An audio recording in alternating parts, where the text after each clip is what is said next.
Pertama, ini adalah Hari Knowledge Day tentang konferensi sanitasi dan air minum nasional. Dua adik kita tadi, anak kita barangkali, cucu kita Pak Gubernur, kalau ukuran ini yang menyampaikan harapannya tentang Indonesia yang lebih baik di masa yang akan datang. Kalau kita melihat in retrospektif, sudah cukup banyak kemajuan yang dicapai, walaupun tentu kita tidak boleh berpuas hati. Saya diceritakan oleh Ibu Sri. Bu Sri ini bekas direktur Dirut Unilever Indonesia.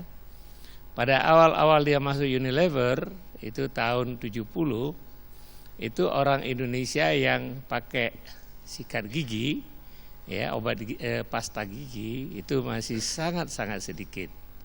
Nah, waktu itu orang pakai untuk membersihkan gigi pakai pecahan batu bata. Ya, barangkali. Nah, kalau kita lihat dari situ kemajuan Indonesia relatif sudah cukup bagus. Nah, walaupun tentu ini tidak boleh berpuas hati.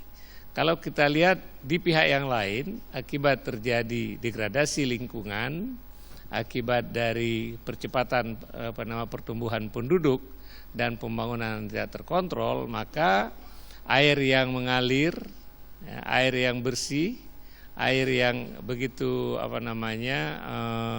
kalau dulu misalnya kita ingat saluran-saluran air begitu bersih, sekarang praktis tidak kita temuin lagi. Saya ingat bahkan pertengahan tahun 70-an kalau kita pergi ke kota-kota seperti Garut dan macam itu, saluran air, bahkan Depok, Bogor, itu saluran air masih mengalirkan air yang begitu bersih. Hari ini kita tidak dapatkan lagi. Nah, oleh sebab itu tantangan yang dihadapi ke depan ini akan semakin berat. Ya. Tapi kalau timbul kesadaran semua orang peduli tentang masalah sanitasi dan air minum ini, maka masalah akan lebih mudah dicapai. Ya.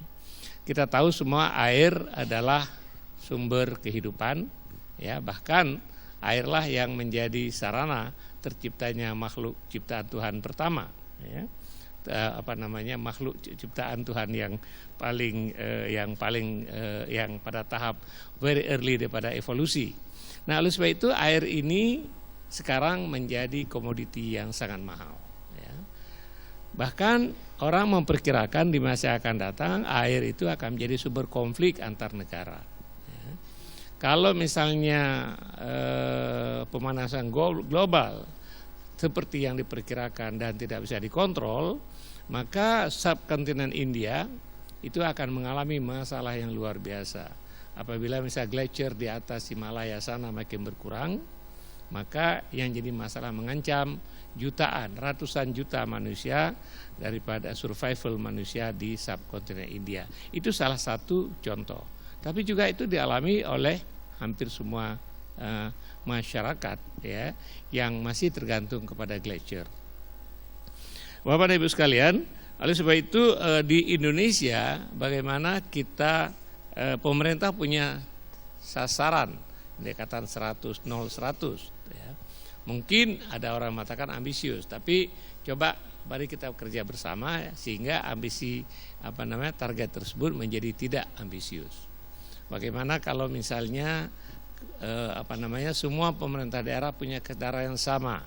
Bagaimana masyarakat diberikan kesadaran hal-hal yang seperti dikemukakan anak kita tadi, jangan lagi membuang sampah ke sungai. Ini persoalan yang berat sekali. Tentu persoalannya adalah tantangan yang paling pertama bagaimana menciptakan kesadaran masyarakat. Kalau kesadaran masyarakat itu timbul, dan ini kadang-kadang perlu contoh, perlu edukasi. Saya ingat di Bekasi dulu ada Kiai Haji Nur Ali misalnya. Kiai Haji Nur Ali punya tradisi yang bagus sekali. Ini kalau bisa kita tiru tradisi beliau. Beliau tiap hari itu olahraga pakai tongkat jalan kaki. Tongkatnya diruncingin sepanjang jalan, ketemu sampah dia tusuk dengan tongkatnya. Ya, karena sampah itu pakai ditusuk, naik ke atas, nanti sampai ke sebuah tempat ada tong sampah, dia buang begini, ya. Nanti tongkatnya menjadi kosong lagi. Jadi sepanjang waktu beliau hidup, di mana jalan yang beliau lewati setiap hari itu bebas dari sampah. Coba bayangkan seandainya kita bisa mensosialisasikan, membiasakan tradisi Kiai Nur Ali kepada semua masyarakat. Saya punya pengalaman pribadi yang kemudian mengubah saya cara melihat dunia. Waktu sekolah ke Amerika, sampai di Amerika itu bahasa Inggrisnya pas-pasan. Setiap menulis paper, saya tidak yakin dengan bahasa Inggris. Oleh sebab itu, saya cari orang Amerika yang pinter bahasa Inggris. Saya ketemu seorang orang Amerika asli, bahasa Inggrisnya pinter sekali gitu ya. Karena ya dia orang Amerika sih ya kan. Nah akhirnya apa yang terjadi, setiap saya tulis paper minta kepada dia untuk proofread. Proofread apakah kalimat pasif jadi aktif, kalimat aktif jadi pasif, past tense jadi present dan seterusnya. Sehingga kami berteman ya. Tapi untuk ketahui bahwa di proofread bahasanya tidak pernah nyontek ya kan. Akhirnya kami jadi teman. Satu kali dia pindah apartemen, rumah apartemen dia pindah. Kalau di tradisi di Amerika, kalau kita masuk apartemen kosong, keluar harus kosong, ya kan? Nah sampai ke sana saya lihat, saya datang ke tempat dia ingin bantu-bantu bersihkan apartemen. Saya pernah datang terlambat. Dia ngecat lagi rumah apartemen tadi, dia cat lagi. Kemudian gorden yang kotor itu ya, gorden dibawa ke laundry dia cuci, bolam-bolam yang putus dia ganti, bahkan karpet di dalam kamar mandi dia ganti, ya, yang sudah wear out. Saya bingung, Bapak dan Ibu sekalian. Saya tanyakan, when, whose apartment is it? Jawabannya lebih menarik, I don't know. Ya kan, karena di Amerika dia tidak tahu siapa punya apartemen, karena di Amerika dimungkinkan saya punya apartemen kasih ke realty, bapak atau ibu perlu apartemen pergi ke realty. Antara realty dan antara pemilik dan penyewa bisa tidak mengenal. Dia tidak tahu semua punya apartemen, tapi dia perbaiki dengan pada dia mau keluar. Saatnya, Wen, kenapa kau lakukan ini? Jawabannya yang kemudian membuat berubah saya cara melihat dunia. Dia bilang, Sofyan, saya punya prinsip dalam hidup ini, dimanapun saya berada saya harus menciptakan nilai tambah. Dimanapun saya berada saya harus menciptakan nilai tambah. Bapak dan Ibu sekalian, betul-betul saya strike waktu itu. Timbul kesadaran yang luar biasa. Saya tahu saya orang Muslim, saya tahu ada hadis yang mengatakan orang yang hari ini lebih buruk dari kemarin dia celaka, hari ini yang sama dengan kemarin dia rugi, orang yang hari ini lebih baik dari kemarin dialah orang yang beruntung. Artinya apa?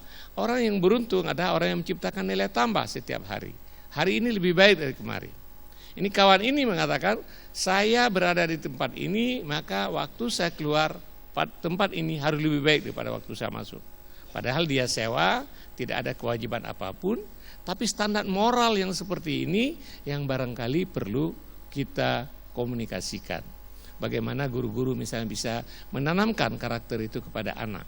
Kalau di Indonesia tradisi yang terjadi adalah kalau kita sewa rumah orang, kalau perlu kita rusak waktu keluar. Ya.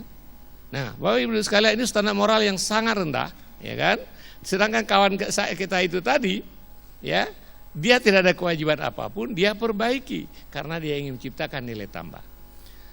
Sejak itu saya mencoba menerapkan dalam hidup saya. Waktu pulang masih rumah tinggal di daerah Cibubur sana, masih kawasan hijau kawasan perumahan baru, masih gersang. Coba tiap hari Minggu cari pohon di terubus, tanam di mana saja.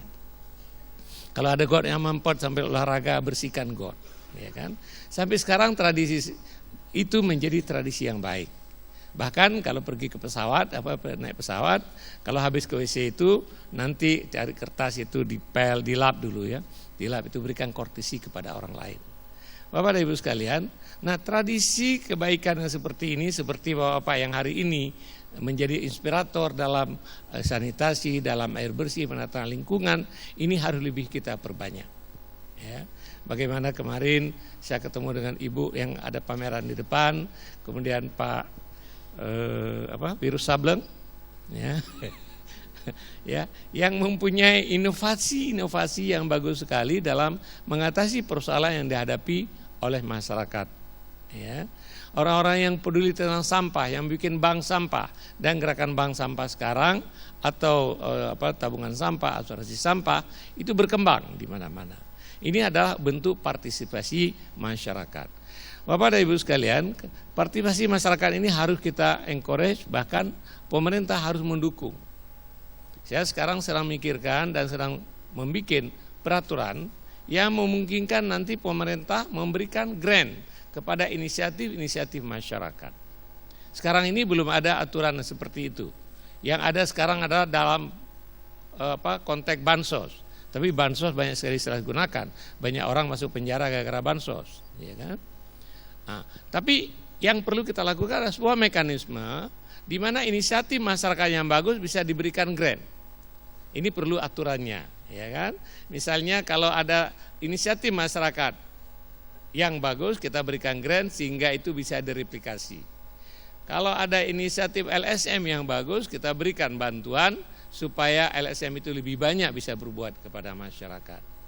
Ada inisiatif masyarakat yang bagus, misalnya kita berikan paten, ya, supaya dengan paten itu inisiatif tersebut mendatangkan kemanfaatan ekonomi dan lain-lain. Sebab itu saya sekarang di Bappenas sedang merumuskan bagaimana kita bisa bikin aturan tersebut. Nah, kalau aturan itu ada, maka akan mudah sekali.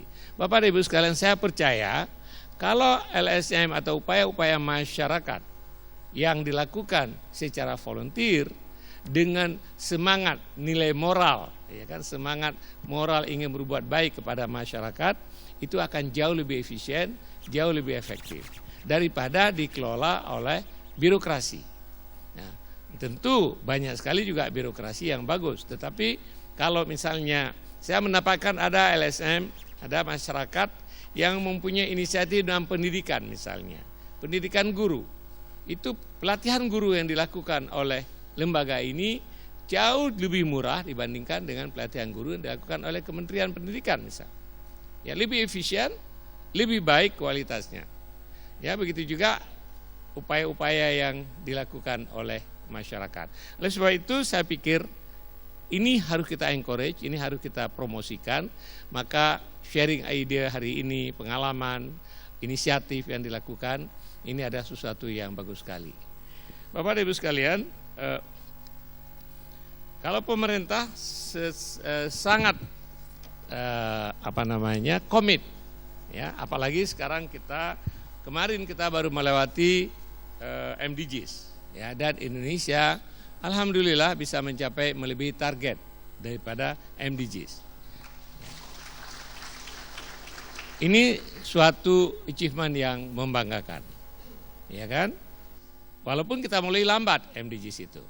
Ya, artinya apa? Orang Indonesia kalau punya kemauan bisa, kalau ada komitmen bisa. Ya. Nah, ini komitmen dan kemauan ini harus kita ini. Waktu itu MDGs kita cukup lama, tapi kemudian bisa kita catch up. Sekarang masyarakat dunia sepakat dengan SDGs, Sustainable Development Growth, ya. Ya, pembangunan yang berkelanjutan, ya. Bagaimana pembangunan yang berkelanjutan, dan kita mulai dari awal. Hari ini Bappenas jadi focal point. Kita akan melibatkan masyarakat, melibatkan pemerintah, melibatkan civil society organization untuk sama-sama kita kembangkan SDGs ini. Bapak dan Ibu sekalian, goal SDGs 17 goal dari SDGs itu salah satu adalah masalah air minum dan sanitasi yang kita bicarakan pada hari ini. Kalau ini bisa kita lakukan dengan se-efektif MDGs, maka insya Allah target 100 itu bisa kita capai. Kalau Bapak masih skeptis mengatakan ini target terlalu tinggi, justru ditetapkan target lebih tinggi supaya kita effortnya menjadi optimum. Partisipasi masyarakat, partisipasi inisiatif Pemda, inisiatif semua pihak itu ada sesuatu yang sangat dihargai. Saya mengucapkan selamat kepada program hari ini. Mari kita sosialisasikan ini. Nah, mari nanti kita akan bicara dengan Diknas supaya anak-anak sekolah mempunyai tradisi dan kesadaran baru yang seperti tidak membuang sampah ke sungai, mengelola sampah dengan baik dan lain-lain. Harus kita mulai dari tradisi dari kecil. Saya dulu dibesarkan di desa. Orang desa tidak ada tradisi buang sampah itu bukan masalah. Karena di desa itu kalau desa yang masih tidak banyak penduduknya, ya kan, orang makan pisang buang aja kemana-mana, itu dikompos sendiri. Dulu masyarakat cuma membuang hal-hal yang bisa dikompos. Hari ini yang sulitnya adalah sampah plastik yang komposnya akan lama sekali. Ya.